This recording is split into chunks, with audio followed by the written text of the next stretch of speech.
তোমার ধর্মগুরুর উপর কথা বলি না, আমরা তোমার রামের উপর কথা বলি না, আমরা কৃষ্ণের উপর কথা বলি না, আমরা কোন ধর্মকে নিচু করি না। কারণ আমার খোদা তিনি বলছেন লাকুম দীনুকুম ওয়ালিয়াদি, প্রত্যেকের জন্য প্রত্যেক ধর্ম আলাদা আলাদা। তোমার ধর্ম তোমার কাছে, তোমার ধর্ম তোমার কাছে, আমার ধর্ম আমার কাছে। তাই জন্য আমরা আঙুল তুলি না। আমরাও আমার নবীর উপর, আমার ইসলামের উপর আঙুল তোলো না।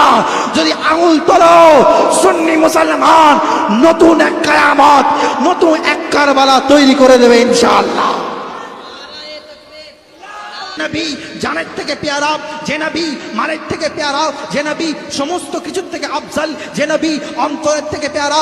আরে তোমরা সহ্য করতে পারো, আরে তোমাদের আমাদের ওপর কষ্ট দেওয়া হোক আমরা সহ্য করতে পারবো, মায়ের ওপর গালি দেওয়া হোক আমরা সহ্য করতে পারবো, বাপের ওপর গালি দেওয়া হোক আমরা সহ্য করতে পারবো।